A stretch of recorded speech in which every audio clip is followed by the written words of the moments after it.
आज आर्याभिविनय में द्वितीय प्रकाश का 13वां मंत्र पढ़ा गया।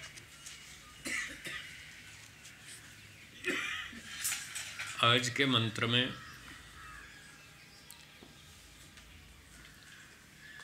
ईश्वर से प्रार्थना की गई है। बहुत सारी प्रार्थनाएं हैं। प्रजापते एक शब्द ये है मंत्र में, ये संबोधन में है, ईश्वर को संबोधन कर रहे हैं। और यज्ञ नाम भी आया है इसमें मंत्र में, यज्ञ नाम भी ईश्वर का है। एक शब्द के अनेक अर्थ होते हैं। शब्दकोश में आप देख सकते हैं एक ही शब्द के कई कई अर्थ लिखे रहते हैं। तो जहाँ जैसा प्रसंग हो उन अर्थों में से वो अर्थ लागू करना चाहिए। कहीं एक शब्द आ गया, आप उसके 8 अर्थ हैं तो 8 के 8 की व्याख्या करें, वो कोई बुद्धिमत्ता नहीं है। जो प्रसंग है प्रसंग वाला वो एक अर्थ उठाइए और वहाँ लगा दीजिए। तो यज्ञ का अर्थ हवन करना भी है, यज्ञ का अर्थ देवताओं की पूजा सम्मान करना, संगठन बनाना, दान देना, ये सारे अर्थ हैं उसके। परंतु प्रसंग जो है वो जैसा हो वैसा अर्थ लगाना चाहिए। अब यहाँ प्रसंग में यज्ञ शब्द का अर्थ है ईश्वर। तो यज्ञों वै विष्णु, यज्ञों वै ब्रह्म इत्यादि ब्राह्मण ग्रंथों में ऐसा उल्लेख मिलता है। तो ब्रह्म जो है वो यज्ञ है, उसका नाम यज्ञ है क्योंकि वह यजनीय है, यजन करने योग्य है, सब मनुष्यों का पूज्य है, पूजा करने योग्य है, सम्माननीय है। इसलिए ईश्वर का एक नाम यज्ञ भी है। बहुत सारे नाम हैं, एक यज्ञ भी है। तो उस यज्ञ नाम से ईश्वर का स्मरण करते हुए मंत्र में उपदेश किया है, यज्ञेन कल्पन्ताम्। उस यज्ञ स्वरूप यज्ञ नामक परमात्मा को जो पूजनीय है, सम्माननीय है, उसको सब कुछ समर्पण करें। कल्पन्ताम् शब्द मंत्र में बहुत बार है और अनेक वस्तुओं के साथ जोड़ करके बताया है। आयुर्यज्ञेन कल्पताम्, अपनी आयु को जितना भी जीने का काल है, समय है, वो परमात्मा के लिए समर्पित करो। तो ईश्वर समर्पण की बात इस मंत्र में है। आयुर्यज्ञेन कल्पताम्, अपनी आयु को ईश्वर के समर्पित करो। मतलब पूरे जीवन भर आपको वही काम करने हैं जो ईश्वर कहता है। तो हमने सारी आयु ईश्वर को समर्पित कर दी, अपनी मनमानी नहीं की। जो ईश्वर कहता है वही करेंगे और जीवन भर करेंगे। इस तरह से हमने आयु को ईश्वर के समर्पित कर दिया, ये तात्पर्य है। प्राणो यज्ञेन कल्पताम्, प्राण को भी ईश्वर के समर्पित करो। हम जो भी सांस ले रहे हैं ईश्वर आज्ञा का पालन करने के लिए सांस लेंगे, ईश्वर आज्ञा पालन करने के लिए जिएंगे और बाकी संसार के सुख भोगने के लिए, भोग विलास के लिए नहीं जिएंगे। तो हमने प्राण को भी ईश्वर के समर्पित कर दिया। चक्षुर्यज्ञेन कल्पताम्, अपनी चक्षु इंद्रिय को ईश्वर के समर्पित करेंगे। वही चीज़ देखेंगे जो ईश्वर ने बताई देखने को। भद्रम कर्णेभिः शृणुयाम देवाः, भद्रम पश्येम अक्षभिर्यजत्राः। तो आँख से कान से हम अच्छे अच्छे दृश्य देखेंगे, अच्छी अच्छी बातें सुनेंगे, वेदों को पढ़ेंगे, वेद की बात सुनेंगे, ईश्वर की बात सुनेंगे। इस प्रकार से हमने चक्षु और श्रोत्र दोनों को परमात्मा के समर्पित कर दिया। वाग्यज्ञेन कल्पताम्, वाणी को भी ईश्वर के समर्पित करना है। तो वही बात बोलेंगे जो ईश्वर चाहता है, जो ईश्वर कहता है। वो कहता है सत्य बोलो, तो सत्य बोलेंगे। हमने वाणी को ईश्वर के समर्पित कर दिया। मनो यज्ञेन कल्पताम्, मन को परमात्मा के समर्पित करो। मन में वही विचार लाएंगे जो ईश्वर कहता है, अच्छे विचार लाओ। तो हमने मन को ईश्वर समर्पित कर दिया। पुराने संस्कारों से यदि बुरा विचार उठे तो उसको तत्काल रोक दो, उसको बाहर निकालो। अच्छे विचार रखो, बुरे को बंद रखो। आत्मा यज्ञेन कल्पताम, आत्मा को भी ईश्वर के समर्पित करेंगे। आत्मा को समर्पण करने का तात्पर्य है कि अपनी इच्छाओं को ईश्वर के समर्पित करेंगे। तो जो भी आत्मा में हम में इच्छाएं पैदा होती रहती हैं, वो इच्छाएं भी ईश्वराज्ञानुकूल ही उत्पन्न करेंगे मन में। आत्मा की जो इच्छाएं पैदा होती हैं वो प्रकट होती हैं मन में, पर वो होती तो आत्मा की है। इच्छा गुण चेतन वस्तु का गुण, चेतन द्रव्य का गुण है, तो आत्मा चेतन है, इसलिए आत्मा की जो इच्छाएं हैं वो भी हम ईश्वर समर्पित करते हैं। कोई भी ईश्वर की सिद्धांत, मान्यता, आदेश, निर्देश के विरुद्ध इच्छा नहीं करेंगे, तो हमने आत्मा को ईश्वर के समर्पित कर दिया। ब्रह्मा यज्ञेन कल्पताम, जो वेदों का ज्ञान है वो भी हम ईश्वर के अर्पित करते हैं। वेद को पढ़ेंगे और वेद को पढ़कर जो ज्ञान प्राप्त होगा उस ज्ञान से अभिमान नहीं करेंगे, वो ईश्वर की समर्पित करेंगे कि ईश्वर की कृपा से हमें ये ज्ञान प्राप्त हुआ। ईश्वर का ही ज्ञान है, ईश्वर का दिया हुआ है, गुरुजनों ने हमको पढ़ा दिया, हम सीख लिया। अब उस ज्ञान को हम अपना नहीं मानेंगे, ईश्वर का दिया हुआ मानेंगे और उसका अभिमान नहीं करेंगे। इस प्रकार से हमने ज्ञान को ईश्वर के समर्पित कर दिया। पर प्रायः ऐसा होता है, ऐसा देखा जाता है कि जो व्यक्ति कुछ 2-4 किताब पढ़ लेता है, कुछ अधिक सीख लेता है और दूसरे लोगों की तुलना में, तो उसको प्रायः अभिमान हो जाता है। ये सामान्य नियम।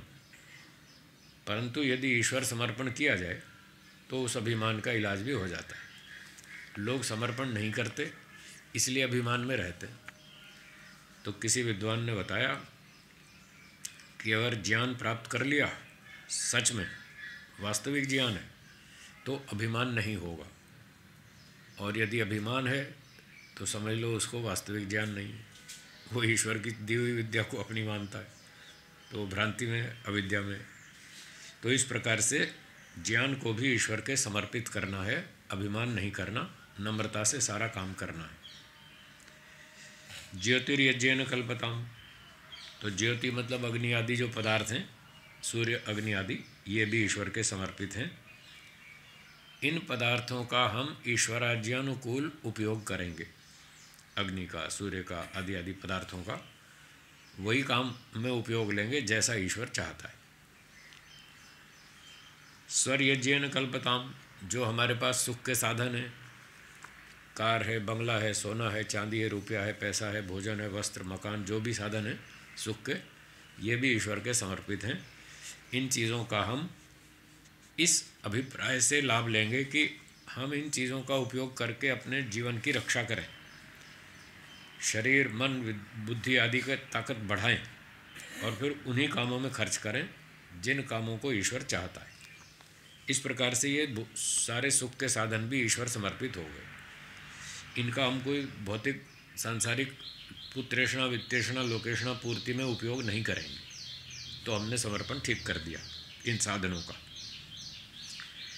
पृष्ठम यज्ञेन कल्पताम, तो पृष्ठम, पृथ्वी आदि जो ये पदार्थ हैं, जो पृष्ठ, पीठ, जिस पर हम ठहरे हैं, जिस पर निवास करते हैं, तो पृथ्वी आदि जो हमारे आधार हैं, इनको भी हम ईश्वर के समर्पित करते हैं। जैसे सूर्य और अग्नि आदि को किया, ऐसे पृथ्वी को भी किया। वही काम करेंगे धरती पे जो ईश्वर चाहता है और कहता है। यज्ञों यज्ञेन कल्पताम, और जो हम अच्छे अच्छे काम करते हैं, सेवा करते हैं, दान देते हैं, परोपकार करते हैं, विद्या पढ़ाते हैं, प्रचार करते हैं, किसी का दोष छुड़वाते हैं, किसी को अच्छा गुण सिखाते हैं, किसी को अच्छी सलाह देते हैं, ये सारे शुभ कर्म भी हम ईश्वर के समर्पित करते हैं। स्तोमश्च, और जो हम ईश्वर की स्तुति करते हैं वो भी ईश्वर को समर्पित करते हैं। यजुश्च, ऋक्च, सामच, और यजुर्वेद, ऋग्वेद, सामवेद, जो भी हम वेदों को पढ़ते हैं, इस सारी विद्या को हम ईश्वर के समर्पित करते हैं। और बृहच्च रथांतरम च, ये कुछ स्तोम कहलाते हैं। स्तोम का अर्थ होता है कुछ मंत्र समूह, जिनके द्वारा ईश्वर की स्तुति की जाती है। जैसे आप यज्ञ से पहले स्तुति प्रार्थना के 8 मंत्र बोलते हैं, ओम विश्वानि देव सवितर। तो 8 मंत्रों का जो समुदाय है ये स्तोम है, इसको स्तोम कहते हैं, स्तुति करने वाले मंत्र। तो एक अलग अलग स्तोम मिलते हैं प्राचीन शास्त्रों में। एक बृहत सोम है, स्तोम है, एक रथांतर सोम है, ऐसे बहुत सारे स्तुति समूह हैं मंत्रों के। तो ये सारे मंत्र भी जो हम पढ़ते हैं और स्तुति करते हैं वो सब ईश्वर के समर्पित करते हैं, ईश्वर की ही स्तुति करते हैं। उससे हमको बहुत सारा आनंद मिलता है, ज्ञान मिलता है, ईश्वर के गुण हमारी समझ में आते हैं और इस प्रकार से हम ईश्वर समर्पित होकर खूब आनंद से जीते हैं। तो ये सारे स्तोम भी हम ईश्वर को समर्पित करते हैं। फिर कहते हैं स्व, और भी जो हमारे सुख के साधन हैं वो भी सब ईश्वर के समर्पित हैं। और देवा अगन्म, और हम विद्वान बने, अच्छे बढ़िया विद्वान बने, सत्य को सीखें, सत्य को जानें, सत्य का पालन करें, सत्य का प्रचार करें, हम अच्छे बुद्धिमान धार्मिक विद्वान बने। अमृता अभूम, और मोक्ष को प्राप्त करें, अमृत हो जाएं ईश्वर की कृपा से, ईश्वराज्ञा पालन करके, ईश्वर समर्पण करके, अष्टांग योग का पालन करके हम अमृत हो जाएं, बार बार ना मरें, बार बार जन्म ना लें और मोक्ष को प्राप्त करें। और प्रजापते प्रजा अभूम, हम ईश्वर की प्रजा हैं, ईश्वर हमारा राजा है, हम उसके संतान हैं, वो हमारा पिता है, माता है। तो अब हम तो छोटे हैं, ईश्वर बहुत बड़ा है, तो हम तो उसकी प्रजा हैं, हम ईश्वर को समर्पित करते हैं। और जैसे हम मोटी भाषा में कह देते हैं, कोई विद्यार्थी आ गया, उसने सुना भाई यहाँ बड़े अच्छे विद्वान रहते हैं, मान लो स्वामी सत्यपति जी बहुत अच्छे विद्वान थे, योगी थे, तपस्वी थे, तो कोई हरियाणा पंजाब से सुनकर आ गया, भाई मुझे योग सीखना है और योग सिखाने वाले बहुत अच्छे विद्वान वहाँ रहते हैं गुजरात में। और वो आ गया और कहने लगा गुरुजी मैं तो आपके समर्पित हूँ, अब आप जो ठीक समझें मुझे सिखा दो, मुझे नहीं पता, आप जो मेरे लिए हितकारी समझते हैं, जो ठीक समझते हैं वो आप मुझे सिखाइए, मैं तो अनाड़ी हूँ, नया हूँ, मैं कुछ नहीं जानता। तो जैसे उसने समर्पण कर दिया गुरुजी को, ऐसे हम ईश्वर को समर्पित करते हैं और हम ये कहते हैं हे ईश्वर हमें तो कुछ नहीं पता, हम तो अज्ञानी हैं और आप सब जानते हैं हमारे लिए क्या हितकर है, क्या अच्छा है, तो आप ही हमें कराओ जो कराना है, अपनी कृपा कीजिए और हमको बताइए क्या सोचना है, क्या बोलना है, क्या काम करना है, क्या नहीं करना है, आप जो कहेंगे हम करेंगे, हम तो आपके समर्पित हैं। तो इस प्रकार से ईश्वर को समर्पण करना। और वेट स्वाहा, ईश्वर जो है वो न्याय के आसन पर बैठा है, वेट का अर्थ है बैठा हुआ, ठीक है। विशति सवेट, विष धातु में विच प्रत्यय किया गया है जिससे वेट शब्द बना, जो न्याय के आसन पर बैठा है ईश्वर, तो हम उसको समर्पित हैं। और हम स्वाहा जो कह रहे हैं बिल्कुल सच कह रहे हैं, ये सत्य है, इसमें कोई मिलावट नहीं, कोई झूठ नहीं, कोई छल कपट नहीं, कोई चालाकी नहीं। आपको हम अपना न्यायाधीश, गुरु, आचार्य, राजा स्वीकार करते हैं, आपके समर्पित होते हैं, तो आप हमारे लिए जैसा उचित समझें बताइए, हम वही काम करेंगे। तो इस प्रकार से ईश्वर को समर्पण करना चाहिए और इसी प्रकार से अपना जीवन चलाना चाहिए। ये आज के मंत्र में बताया।